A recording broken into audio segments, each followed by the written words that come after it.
Shalom, pesan Tuhan tentang menghidupi rencana dan perintah Tuhan. Tapi saya secara pribadi, saya lebih suka judul yang sebelum diperhalus. Ya, buat saya itu sebuah teguran yang sebenarnya saya perlu ditegur yang seperti itu. Ya, jangan menyimpang dari apa yang Tuhan telah perintahkan dengan memutuskan apa yang menurut diri kita sendiri benar. Ya, banyak kali kita memutuskan apa yang kita pikir benar kok, ini nggak apa-apa. Nggak apa-apa. Kita bersandar kepada pengertian kita sendiri, dan pengertian kita yang kita pikir benar itu yang membuat kita bikin banyak alasan untuk sebenarnya kita lagi menyimpang tanpa disadari. Nah, oleh karena itu Tuhan kasih pesan dan juga contoh dari seorang nabi yang namanya Yunus, ya, yang jelas dikatakan bahwa dia adalah orang yang dipilih Tuhan, ya, tentu dia dipilih Tuhan menjadi nabi, menjadi penyambung perkataannya Tuhan buat bangsa Israel. Nah, sampai satu saat Tuhan memberikan dia tugas untuk pergi ke Niniwe menjadi penyambung perkataan Tuhan buat orang Niniwe.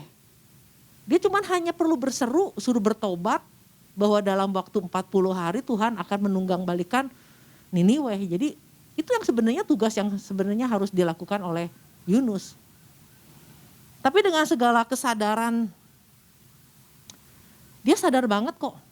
Dia gak mau pergi ke Niniwe, dia mengambil keputusan untuk dia mau pergi melarikan diri menjauh dari Tuhan. Jadi artinya dia sadar betul. Dia sadar betul dengan tanpa rasa bersalah dia pergi menjauh dari tugas yang dari panggilan dia. Nah, ketika dia pergi yang kemarin dikatakan dari Pak Ishak juga bahwa semuanya begitu lancar. Bahkan ketika dia ada di kapal pun di terjemahan yang lain dikatakan gini, why are you snoring? Artinya dia sampai bisa tidur dengan sampai mendengkur, artinya dia tidur nyenyak banget. Dia gak ada merasa bersalah bahwa dia sedang pergi menjauh dari panggilan Tuhan. Nah, ini yang seringkali bisa terjadi sama anak-anak Tuhan, sama orang-orang percaya, ya. Karena mengandalkan pengertian sendiri bahwa enggak apa-apa kok. Tuhan juga ngerti kok. Nah, kita seringkali melakukan penyimpangan dengan sadar, dengan penuh kesadaran dan tanpa rasa bersalah. Apalagi kalau yang dia lagi waktu dia menyimpang semuanya berjalan lancar. Dan orang Kristen kan selalu pakai, tapi damai loh, damai di hati. Nah, makanya sekarang kita udah gak boleh pakai lagi sistem ukuran damai sejahtera. Ya. Saudara, seorang pembunuh berantai, ya, serial killer tuh, pada awal dia membunuh korban yang pertama, waduh takut, gak damai. Tapi begitu dia lakukan terus menerus, dia membunuh aja udah rasanya damai sejahtera, udah jadi biasa. Nah, jadi ukuran damai sejahtera udah gak bisa dipakai menjadi standar bahwa saya masih ada di jalan yang benar kok. Buktinya apa damai sejahtera? Nah, Yunus pun damai sejahtera. Jadi sebenarnya melalui pesan Tuhan ini kita diingatkan, jangan-jangan kita lagi menyimpang loh. Sampai Tuhan ingatkan ini gitu loh. Padahal waktu Tuhan sama seperti Yunus, dia adalah orang yang dipilih Tuhan, dipanggil Tuhan. Kita juga orang yang dipilih Tuhan, dipanggil Tuhan, diselamatkan. Dan waktu kita diselamatkan, kita ditaruh tujuannya Tuhan, ada purpose Tuhan di dalam kita. Nah, kita perlu sadari lagi ini gitu. Keberadaan kita diselamatkan itu ada tujuannya. Masing-masing kita gak tahu tujuan kita masing-masing berbeda satu dengan yang lain, kita juga gak tahu. Tapi masing-masing diselamatkan dengan sebuah tujuan Tuhan. Kalau kita lihat di Alkitab kan, Paulus aja diselamatkan Tuhan untuk apa? Untuk memberitakan Injil buat orang bukan orang Yahudi. Beda dengan Petrus. Nah, jadi kita pun di dalam kita ada purpose-nya Tuhan yang berbeda-beda, tapi semuanya untuk satu tujuannya Tuhan. Untuk urusan kerajaan Allah. Nah, jadi kadang-kadang kita merasa gini, gue gak menyimpang kok. Gue tetap percaya Yesus. Gue tetap orang Kristen, gue gak murtad. Nah, Kita kadang-kadang pakai standar itu. Selama gue masih datang ke gereja dan selama gue masih tetap Kristen, gue gak ninggalin Tuhan. Gue rasanya, dan kita merasa lagi benar. Nah, kalau kita baca di dalam Roma ya, sebenarnya setelah kita jadi anak Tuhan itu sebenarnya kita punya pilihan, 2 pilihan. Berjalan di dalam roh atau berjalan di dalam daging. Nah, kalau kita nggak lagi berjalan di dalam roh, otomatis kita lagi berjalan di dalam daging, itu doang. Nah, kita nggak sadar, walaupun kita ngaku bahwa kita masih tetap Kristen, percaya Yesus, jangan-jangan kita udah berjalan di dalam daging. Nah, makanya kenapa Yunus dikatakan makin hari dia makin turun. Ya karena dia udah nggak lagi berjalan dalam roh tapi di dalam tujuannya Tuhan, tapi dia lagi berjalan di dalam tujuannya dia sendiri, di dalam kedagingan dia, keinginan dia. Nah, oleh karena itu, untuk itu kita perlu belajar lagi kepada dasar kenapa kita ikut Tuhan. Nah, kita lihat di dalam ini ayatnya kita lihat, baca dulu ya dari Yunus ini. Kita baca dulu Yunus 1 ayat yang ketiga ya. Ini yang menjadi dasarnya. Yunus 1 ayat yang ketiga. Tetapi Yunus bersiap untuk melarikan diri ke Tarsis, jauh dari hadapan Tuhan. Ia pergi ke Yafo dan mendapatkan di sana sebuah kapal yang akan berangkat ke Tarsis. Ia membayar biaya perjalanannya, lalu naik kapal itu untuk berlayar bersama-sama dengan mereka ke Tarsis, jauh dari hadapan Tuhan. Jauh dari hadapan Tuhan. Jadi sekali lagi, kalau kita gak lagi berjalan di dalam roh, gak lagi berjalan bersama dengan rencananya Tuhan, kita lagi berjalan dalam daging. Jangan kita pikir bahwa gue masih Kristen. Nah, oleh karena itu kita belajar di dalam Lukas ya. Kita belajar dalam Lukas 9. Ini cuma untuk mengingatkan kita kembali. Siapa kita di dalam Tuhan. Kita gak bisa cuma bilang bahwa saya pengikut Kristus. Tapi betul gak kita ikut Tuhan? Lukas 9 ayat yang ke-22 di sini dikatakan, dan Yesus berkata, Anak Manusia harus menanggung banyak penderitaan dan ditolak oleh tua-tua, imam-imam kepala dan ahli-ahli Taurat, lalu dibunuh dan dibangkitkan pada hari ketiga. Nah, ayat yang ke-23 di sini dikatakan gini. Katanya kepada mereka semua, setiap orang yang mau mengikut aku, ia harus menyangkal dirinya, memikul salibnya setiap hari dan mengikut aku. Karena barang siapa mau menyelamatkan nyawanya, ia akan kehilangan nyawanya. Tetapi barang siapa kehilangan nyawanya karena aku, ia akan menyelamatkannya. Apa gunanya seorang memperoleh seluruh dunia, tetapi ia membinasakan atau merugikan dirinya sendiri. Nah, ini sebenarnya adalah sebuah dasar yang sebenarnya waktu kita ikut Tuhan, kita harusnya tahu banget ini. Ya, Tuhan dari awal Tuhan udah bilang bahwa katanya kepada mereka semua, kepada kita juga. Setiap orang yang mau mengikut aku,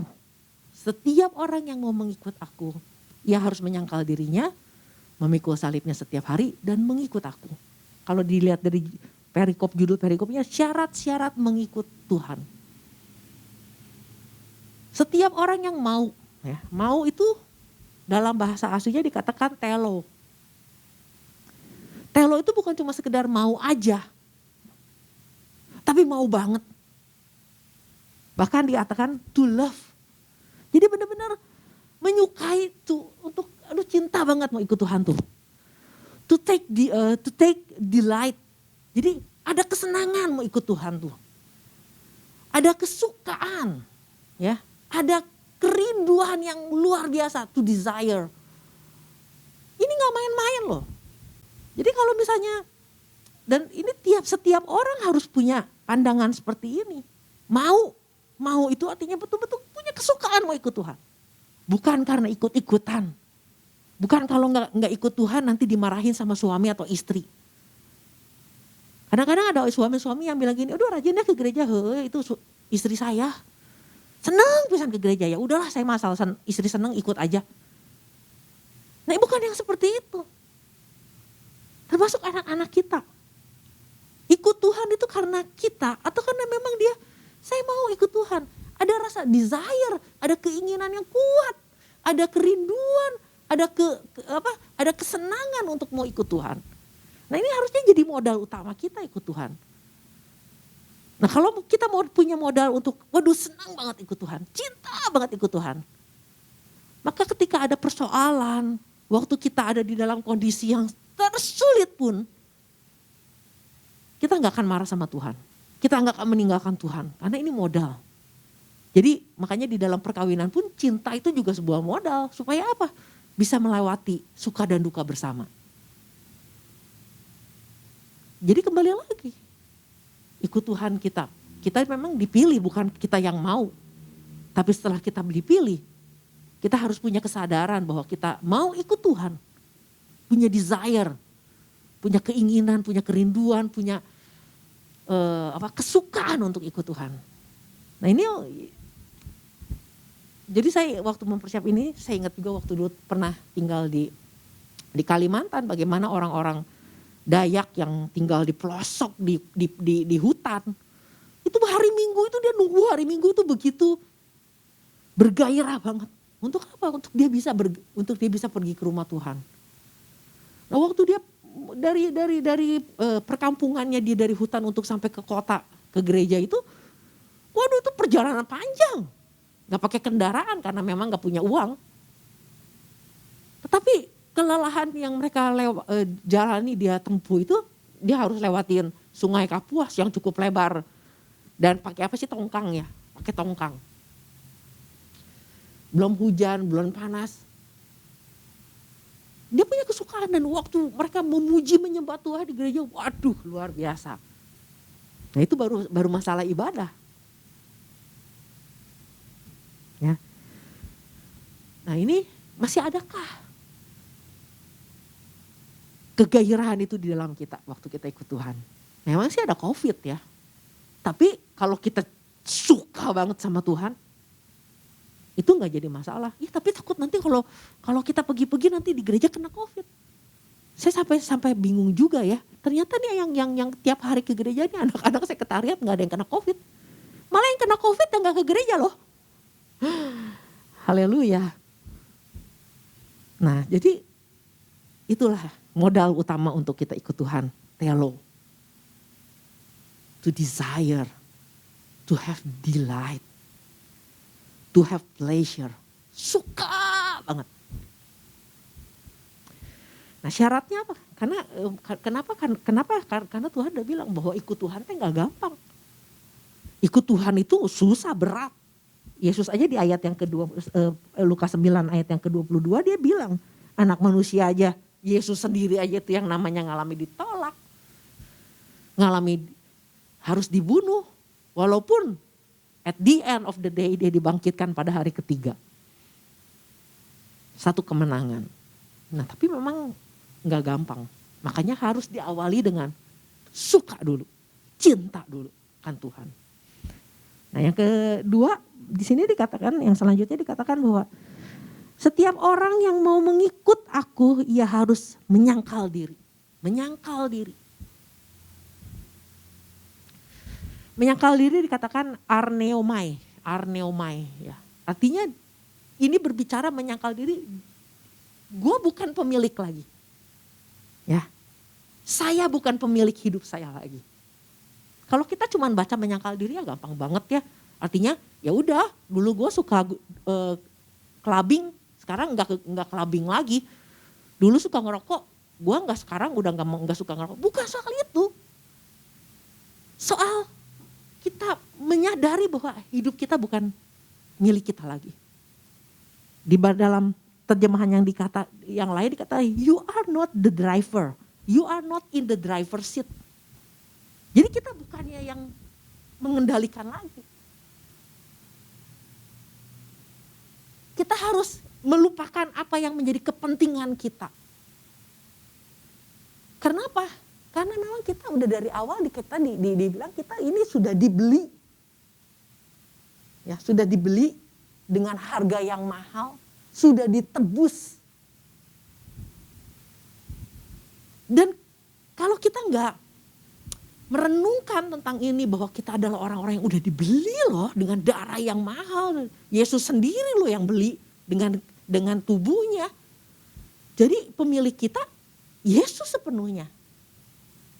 Yesus bilang A, kita harus ikut A. Yesus bilang ke kanan, kita ke kanan. Yesus bilang ke kiri, kita ke kiri. Nah ini yang problem jadi Yunus itu problemnya di situ. Yesus bilang ke Niniwe, dia pengennya pergi ke Tarsis. Tanpa rasa bersalah. Jadi perlu kita ingatkan diri kita lagi bahwa saya sudah ditebus dengan darah yang mahal. Saya sudah dibeli. Sudah dibeli. Kita bukan lagi hamba, kita orang bebas, tapi kita sudah menjadi hambanya Tuhan. Ya. Budak sebenarnya lebih tepat. Budaknya Tuhan.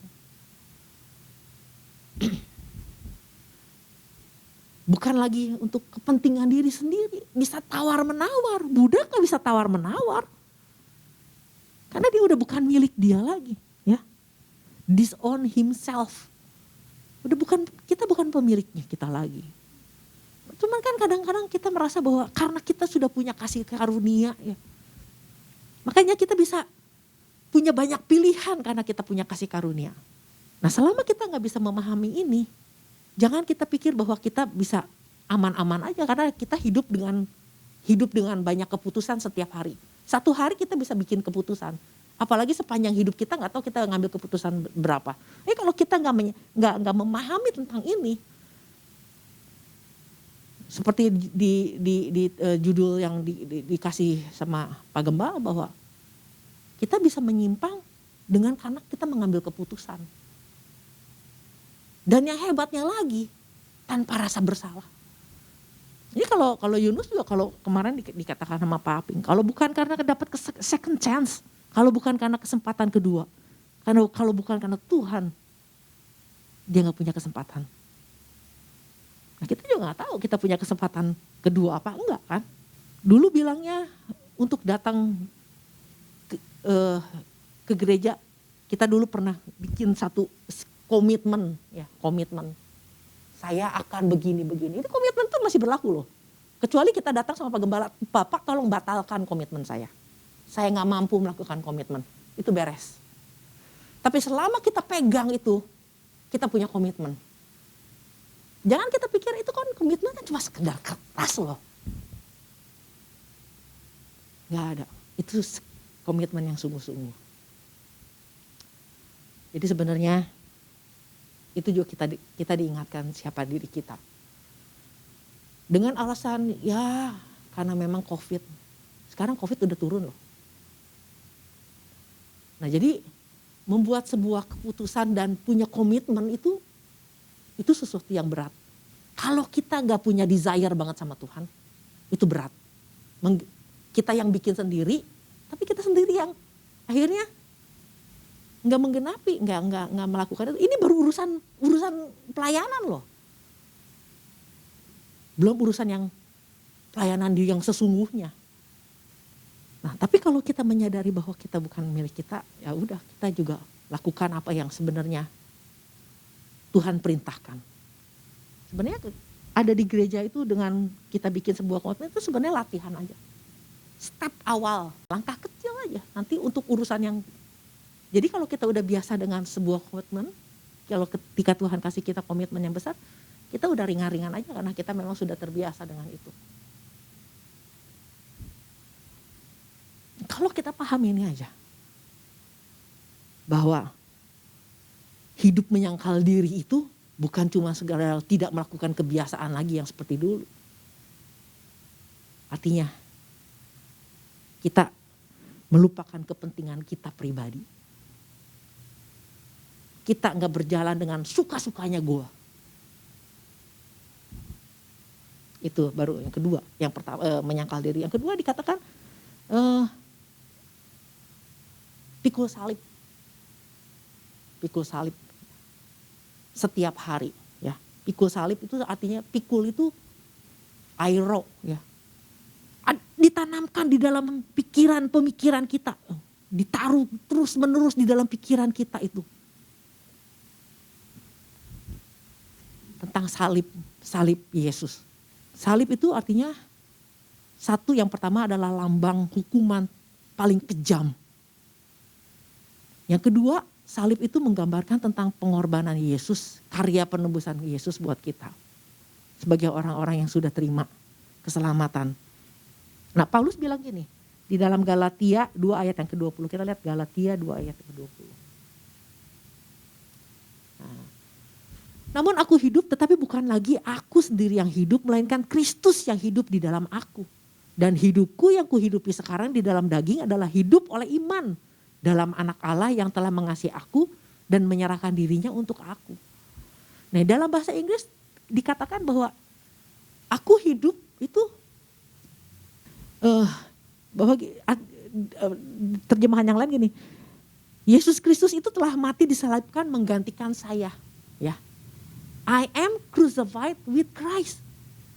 Jadi kita mesti menyadari bahwa sebenarnya kita tuh disalibkan bersama dengan Kristus, bahkan sebenarnya Kristus yang menggantikan posisi kita. Nah, itu satu cara pemikiran yang terus-menerus harusnya ada di dalam kita. Dan itu adalah bagaimana Yesus itu menggantikan kita dan membuktikan bahwa Dia mengasihi kita. Nah, kalau kita memikul satu pengertian yang seperti ini setiap hari, kita gak mungkin jadi orang yang sembarangan hidupnya. Kita yang mestinya disalib, tapi Yesus gantiin kita. Bahkan I am crucified with Christ. Kalau Paulus bilang dia disalibkan bersama dengan Kristus. Nah, ini yang juga yang Yesus katakan bahwa Dia mengosongkan diri, mengambil rupa seorang hamba. Satu keputusan yang dimana Dia sebenarnya kalau Dia bisa, ini saya gak mau nih disalib tuh gak mau aja kalau bisa. Tapi karena Dia tahu, Dia sudah mengambil keputusan bahwa Dia tidak own himself, Dia tidak memiliki dirinya sendiri. Dan Dia mengikuti apa kata Bapa dengan ketaatan penuh. Jadi ternyata Lukas 9 ini kalau kita merenungkan lagi sampai hari ini, jangan-jangan kita belum apa-apa jadi orang Kristen. Ngaku-ngaku pengikut Kristus tapi sebenarnya kita belum ikut-ikut banget gitu loh. Masih ngikutin diri kita sendiri. Nah, kalau kita nggak punya pengertian yang mendalam tentang ini, makanya kita nggak tahu kita hidup kita masih panjang, di tengah perjalanan kita bisa mengambil keputusan-keputusan menyimpang tanpa kita sadari dan tanpa rasa bersalah. Nah, yang mengikut kita balik lagi tadi ke Lukas. Dan mengikut aku. Menyangkal diri, memikul salib setiap hari dan mengikut aku. Mengikut aku dikatakan ako lo theo. Ako lo theo. Menjadi satu sepihak sama Tuhan. Bergabung dengan Dia sebagai pembantu, pengikut, asisten. Menjadi satu jalan dengan Tuhan. Ini satu komitmen, ini gak main-main. Menjadi satu jalan dengan Tuhan. Jadi waktu Tuhan ke kanan, kita ikut kanan. Walaupun gue gak suka kanan, berat nih jalan kanan mah, gue gak mau. Tapi karena udah kita komitmen untuk mengikut Tuhan, jadi satu pihak dengan Tuhan, kita ikut aja. Nah, ini yang namanya komitmen. Jadi komitmen itu orang bilang saya mah radikal ikut Tuhan. Tapi kalau gak paham ini dia gak akan bisa jadi radikal ikut Tuhan. Jadi siapa yang bilang ikut Tuhan itu gampang? Gak gampang. Oleh karena itu harus punya kesukaan di dalam kita mengikut Tuhan. Menjadi satu pihak dengan Tuhan. Menjadi satu, ada di dalam rencana Tuhan. Nah, kalau kita satu pihak baru kita bisa bilang bahwa baru kita bisa menaruh pikiran dan perasaan Kristus di dalam kita. Nah, kalau kita misalnya masih punya keinginan pribadi, pikiran dan perasaan Kristus nggak mungkin bisa ada di dalam kita karena kita masih punya keinginan pikiran perasaan kita sendiri. Nah waktu Tuhan punya perasaan bahwa aduh Niniwe harus diselamatkan nih. Orang-orang ini perlu diselamatkan. Itu kan pikiran dan perasaan Kristus. Tapi Yunus bukan pikiran dan perasaan dia. Pikiran dan perasaan dia, gue benci sama orang Niniwe. Itu kan ternyata Niniwe kan musuh bebuyutannya Israel. Dan orang Israel lihat betapa kejamnya orang Niniwe. Katanya hukuman-hukuman yang paling kejam yang pernah terjadi di muka bumi itu diawali dari orang-orang Niniwe yang masalah menguliti orang dihukum, dikulitin, dibuka kulitnya itu diawali orang-orang Niniwe. Nah oleh karena itu menaruh pikiran dan perasaan Kristus juga ada di dalam kita. Diawali dengan kita mengosongkan diri kita dulu. Kita bukan milik kita. Nah demikian firman Tuhan melalui pesan Tuhan minggu ini. Mari kita diingatkan bahwa kita mau menjadi pengikut Kristus yang sesungguhnya. Demikian firman Tuhan.